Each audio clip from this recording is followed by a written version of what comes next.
Hello, aujourd'hui on va parler de cette vidéo. Ok, pause les gars. En fait, je vais pas pouvoir vous mettre des extraits de la vidéo et je vais pas non plus pouvoir citer des noms. En fait, cette vidéo, c'est un re-upload d'une vidéo qui est sur mon TikTok et on va dire que ça a pas vraiment plu à la personne que je prends pour exemple pour illustrer cette méthode. Donc ce que je vais simplement faire, c'est que je vais biper les noms. La personne, on s'en moque complètement, c'était juste un exemple, une illustration. Moi, ce que je critique, c'est la méthode coercitive en tant que telle. Voilà, mais en l'occurrence, sur cette vidéo, on voyait cette fameuse personne crier sur le chien et se montrer menaçant pour qu'il arrête de lui grogner dessus. Allez, bon visionnage. Du coup, j'ai un petit peu réfléchi sur la meilleure façon de m'y prendre pour vous en parler, parce que en vrai, ça nécessiterait un podcast de plusieurs heures, parce qu'on va vraiment rentrer dans le débat éducation traditionnelle coercitive versus éducation positive.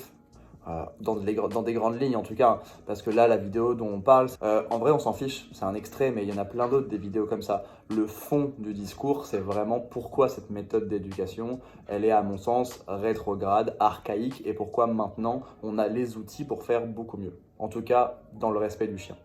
Donc c'est pour ça qu'il y aura 3 vidéos. La première, celle-ci, c'est pour vous expliquer pourquoi, comme je le disais, cette méthode, elle est complètement d'un autre temps, elle est complètement archaïque, et pourquoi maintenant, 10, 20, 30 ans plus tard, on se rend compte qu'on peut avoir des résultats mieux, en tout cas sur le long terme, qui sont meilleurs, qui sont plus pérennes, qui sont plus durables, sans avoir besoin de crier sur le chien, sans utiliser de la force, sans utiliser de la contrainte, enfin bref, ce qui, à mon sens, correspond beaucoup plus à des vraies valeurs humaines et qui améliore en fait une vraie complicité dans le binôme humain-chien. Ok, alors qu'est-ce qui se passe dans cette vidéo? Cette vidéo, ou d'ailleurs n'importe quelle autre vidéo qui montre cette méthode. Je vous ai dit, peu importe. Là, c'est juste un exemple, mais en vrai, c'est juste représentatif de la méthode d'éducation traditionnelle coercitive. Donc là, on a un chien qui grogne. Pourquoi un chien grogne? Parce qu'il exprime un inconfort. Là, en l'occurrence, l'inconfort, c'est qui impose un contact. Donc là, qu'est-ce qui se passe? On a train de grogner. Vous pouvez interpréter ça comme vous voulez, ça ne change pas vraiment le fond. Vous pouvez dire il fait de la protection de ressources, il est en train de protéger sa maîtresse, la maîtresse c'est sa ressource. Pourquoi pas? Peut-être qu'au fait, si on mettait un autre humain à la place de la maîtresse, ça serait exactement la même chose. Peu importe, ça ne change pas le problème. Donc, plus généralement, on va dire qu'il y a une sorte de réactivité humaine. Et donc, la méthode, je caricature, mais vous allez comprendre le fond, c'est si tu grognes, si tu montres que t'es pas content, je te défonce la gueule. Alors quand je dis je te défonce la gueule, oui, je caricature, il y a plein d'éducateurs tradis, coercitifs qui n'ont jamais frappé le chien. Je sais pas si déjà frappé un chien, mais en fait on s'en fiche, c'est ce qu'il véhicule dans sa posture, c'est ce qu'il montre au chien. En fait, je rappelle que cette méthode, elle est basée sur la dominance, sur la hiérarchie, sur le fait de se placer en tant que chef de meute. Et là, c'est exactement ce qu'il fait. Il se met au-dessus de lui, il lui dit non et il lui montre qu'en fait, c'est pas lui qui décide. D'ailleurs, il dit même interdit. Et donc, qu'est-ce qui se passe? Eh ben, option 1, le chien, il arrête de grogner. Pourquoi? Parce que, en fait, lui, il faisait ça pour se faire entendre. Je rappelle que le grognement, c'est de la communication canine. Et malgré ces grognements, il ne retire pas sa main, il continue à être au-dessus, il ne s'éloigne pas. Et en fait, le chien, juste, il l'abandonne parce qu'il comprend très bien que cette communication ne marche pas du tout. Qu'est-ce qui peut se passer par la suite? Eh ben, je rappelle que après le grognement, ce qui peut se passer, c'est la morsure. Là, le chien, il est muselé et tout, donc il n'y a pas de problème.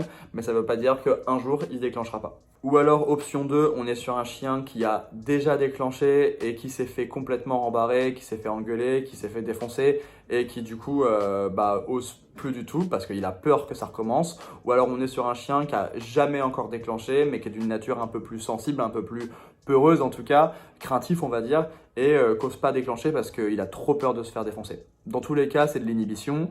Et un jour, en fait, ça crée juste des bombes à retardement et un jour, ça va péter. Pourquoi ça va péter un jour? Parce qu'en fait, on n'a absolument pas réglé le problème. Le chien, il grognait parce qu'il y avait un inconfort. Quelque chose qui lui fait peur, par exemple. Souvent, les chiens qui sont réactifs, c'est des chiens qui sont peureux. Donc, le chien a peur, il n'est pas à l'aise avec une situation, il n'est pas à l'aise avec... Il le manifeste en grognant, il se fait défoncer. Donc, vu qu'il a peur de se faire défoncer, il arrête de grogner, il se range un peu dans les cases, il devient résilient, il accepte son sort. On parle aussi parfois d'impuissance acquise. Mais en fait, on n'a jamais réglé le problème d'inconfort. Ce chien est toujours inconfortable avec les humains. Simplement, il prend sur lui, il devient résilient, il accepte la situation. Mais un jour, il y aura la goutte d'eau qui va déborder le vase et là, ça va faire très très mal. Alors, il y a des chiens qui déclencheront jamais. malgré tout ça, hein. Et là, on pourrait se dire, bon bah voilà, on a réglé le problème. Mais est-ce que c'est vraiment ça que vous voulez pour votre chien? Un chien complètement inhibé, qui est juste devenu un robot, qu'ose même plus s'exprimer, qu'ose plus grogner, qu'ose plus montrer son inconfort parce qu'il a peur de se faire défoncer? Ouais, peut-être que ton chien, il déclenchera jamais, et peut-être que tu diras, bah voilà, moi j'ai plus un chien réactif parce que j'ai travaillé. Bah non, en fait, t'as un chien juste qui est complètement inhibé par la peur et qu'ose plus être un chien. Moi, je trouve ça super triste.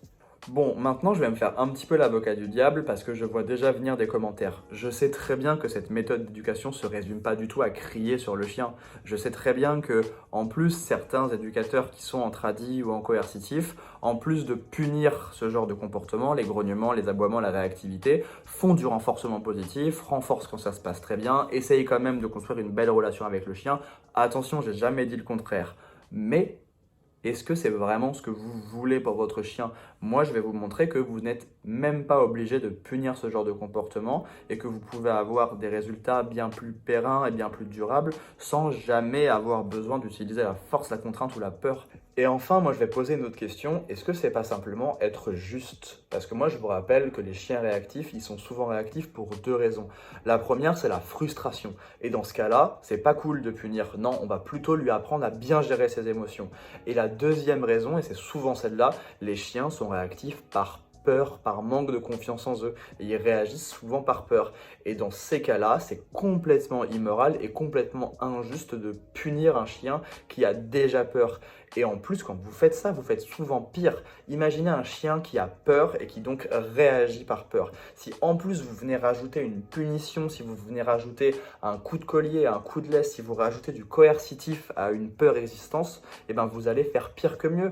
Vous allez mettre le chien encore plus dans un inconfort. Et ça, c'est vraiment pas cool. Ok, c'est bien beau tout ça, mais alors comment est-ce qu'on peut faire autrement? C'est quoi l'éducation positive? Comment est-ce qu'on travaille? Et comment est-ce qu'on règle le problème sans jamais mettre le chien en immersion, sans jamais lui imposer quelque chose et en respectant sa zone de confort? Et bien pour savoir ça, je vous invite à regarder la seconde vidéo.